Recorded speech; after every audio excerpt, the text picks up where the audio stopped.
Assalamualaikum warahmatullahi wabarakatuh.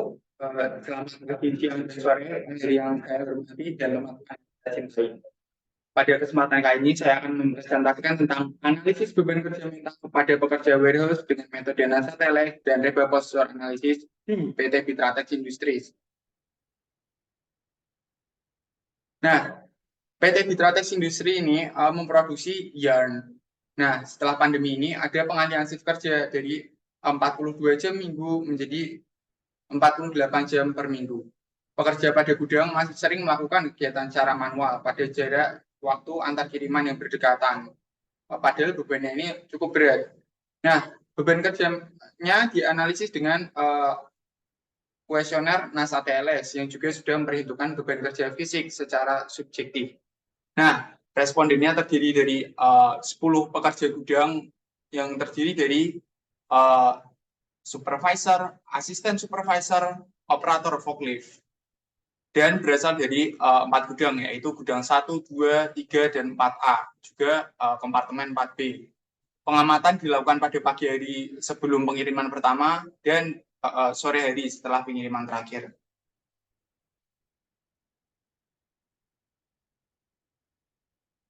Nah, berikut adalah metodologi penelitian yang digunakan. Yang pertama adalah studi lapangan, melihat kondisi asli yang ada di Fitratex Industries. Yang kedua adalah identifikasi masalah yang akan dibacakan dan ilmu studi yang akan digunakan untuk memecahkannya. Yang selanjutnya adalah studi literatur terdahulu, juga pengertian-pengertian dari tools yang digunakan.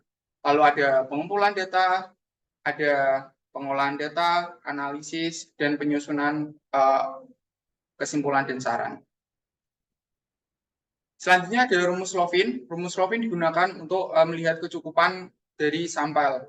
Jadi ada N itu banyak total populasi, yang kapital, N kecil adalah jumlah banyak sampel, dan E adalah derajat error. Yang saya pilih adalah 0,1. Nah, sini ada di 12 populasi, harus ada 10 sampel yang diambil. Selanjutnya adalah pembobotan NASA TLS. Jadi tiap-tiap aspek, yaitu mental demand, physical demand, temporal demand, performance, effort, dan frustration level dibandingkan satu per satu antara keduanya. Lalu dipilih skornya, totalnya 15 per orangnya.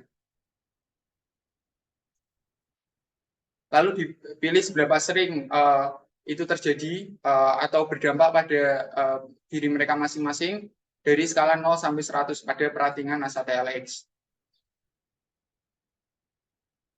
Lalu selanjutnya adalah mencari rumus akhir, weighted workload.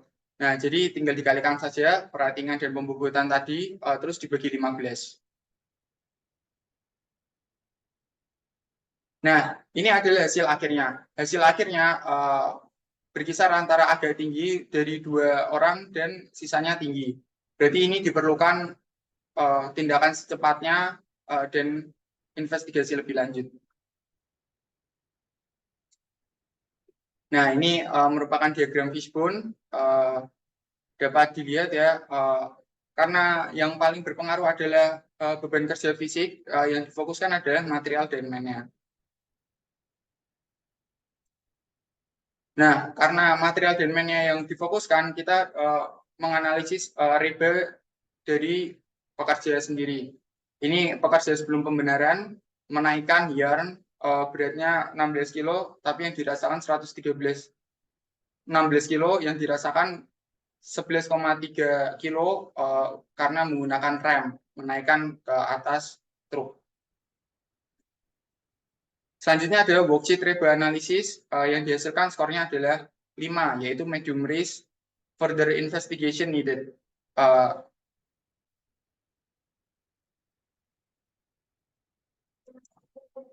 Nah, ini adalah saran perbaikan dari saya, yaitu menggunakan semi-electric stacker yang lebih murah dari forklift asli dan tidak memerlukan sertifikasi.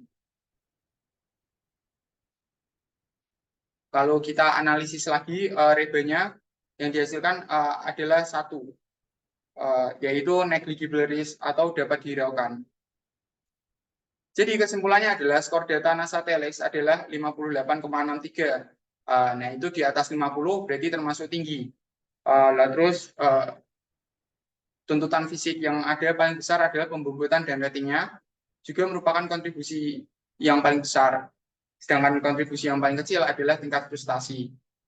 Dan poin yang terakhir adalah solusi yang dipilih untuk menyelesaikan masalah pengadaan semi electric pallet stacker menurunkan skor REBA dari 5 menjadi 1.